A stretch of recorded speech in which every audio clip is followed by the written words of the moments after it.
Hello and welcome to the video. This is a video going into a little bit of detail about the outputs on the Nexus X in particular, but also the Nexus XR.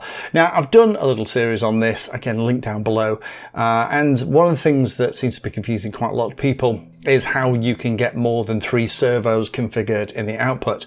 Now, I did talk about this in another video, but as it's confusing so many of you, I thought I would do a video specifically on this. Go on the bench in a minute and get into a little bit of detail. But the bottom line is what we're dealing with here is a flight controller originally developed for helicopters with really only helicopter use in mind, that's now in a condition that we can actually put INAV 9 in it, and we can set it up for things like boats, cars, quads, wings, planes, whatever. However, because of the way that it was designed for use with helicopters, the outputs are a little bit weird, and it's very easy to get 6 PWM outputs for servos, whereas by default it's probably going to be configured by 3. If you are setting up INAV on your Nexus X or Nexus XR and you choose, when you go through the initial setup, a plane with a tail, you'll probably notice that INAV will figure most of this stuff out for you. But I want to go into a little bit more detail, because if I'm trying to explain it in the comments without a video to point to, it's getting a bit tricky. So for those of you that have already got this figured out, brilliant. For those of you that are not sure about how timers work, why they're important, and how they map to outputs, we're going to get in the weeds a little bit. So onto the bench. Now, in a normal flight controller, the way it works is that the majority of the outputs on the end of it are going to be designed for either servos or for motors. And the way it works is that in the actual hardware of the flight controller, behind each of these outputs, there is a timer that generates the pulses to the right frequency that can be used to time the signals. Don't worry, this is a bit complicated, but stick with me. So if you have analog servos running at 50 Hertz, then that timer is going to be banging away at an appropriate speed. If then you increase the speed of those connected servos to maybe 100 Hertz because you're using something like a digital servo, then guess what? It's going to increase the speed of that timer. Similarly, if you have an output configured for a motor that's just going to talk regular old PWM, the timer is going to run at one speed. If you then bump it up to something like D-Shot 300, one of the higher digital high performance connections, that timer is going to be increased as well. Now, the way it works inside most flight controllers is they don't have one timer for each of the outputs. What they do is they actually have one timer shared between typically 2 outputs. And that's why historically, if you've ever watched videos on things like INAV and other stuff, is that the first 2 outputs are usually reserved for motors, and then the 3rd and 4th output are usually where you start to plug in the servos. And that's only because outputs 1 and 2 typically share a timer. And once a timer has been set up via the software, and this is kind of done without your knowledge, in the background for the output that you've got connected, you shouldn't mix ESCs and PWM and D-Shot connections all on the same timer. So if you set up a timer for servo, then you plug servos into all the outputs that that timer is slave to. Similarly, if you set up an output as a motor, then guess what? You are going to then connect your motors to the outputs that are on that timer.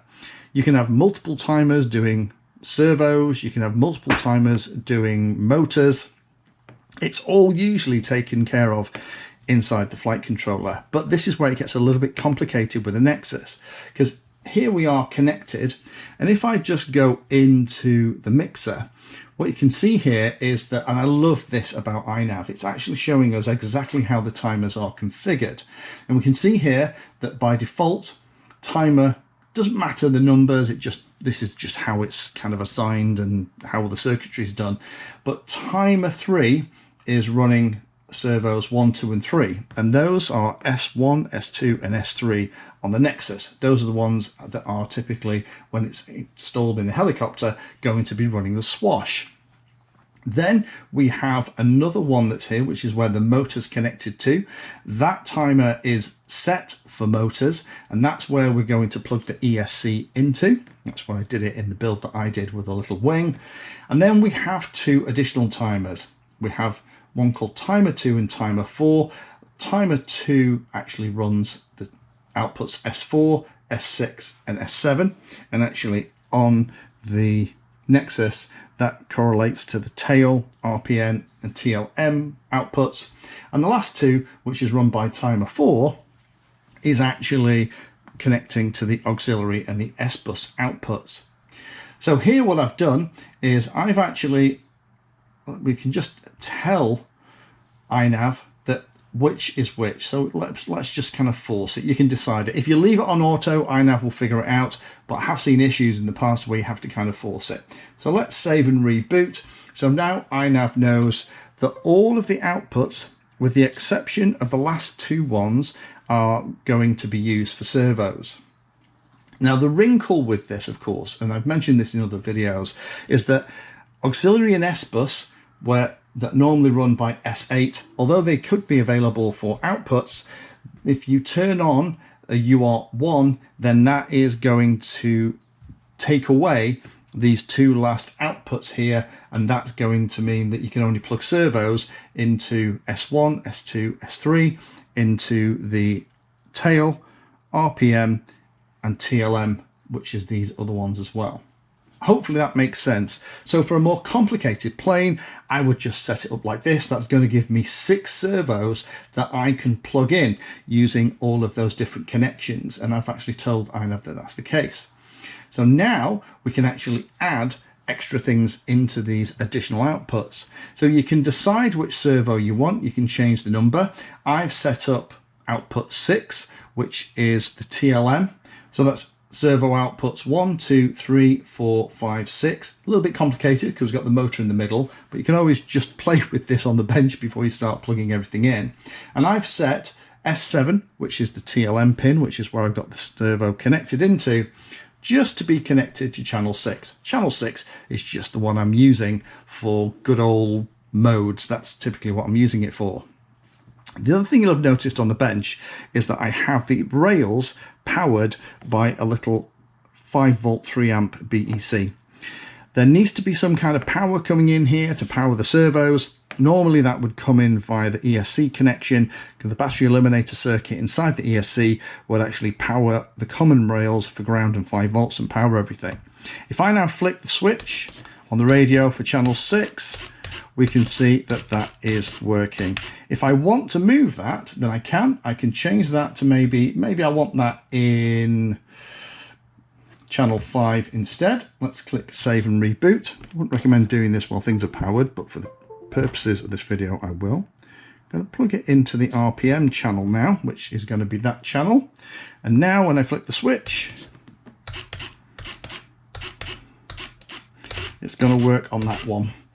And again, all I've done here is I've just changed the output. So it can be a little bit complicated, a little bit confusing, because some of the mapping doesn't quite work. But by setting up timer 2 and timer 3 as servos, that gives you S1, S2 and S3 as output, but also then tail, RPM and TLM as connections as well. You could potentially turn on auxiliary for another connection as well if we set up timer 4 for servos, but 6 connections is probably going to be enough for most pilots. Thank you for watching my video. Check out the playlist, and adding Pedantry 360 to your search terms will help you find my content. If you haven't done so already, please hit the like and subscribe button. It helps a lot. You can support the time I spend here answering questions and helping others by using the links in the video description.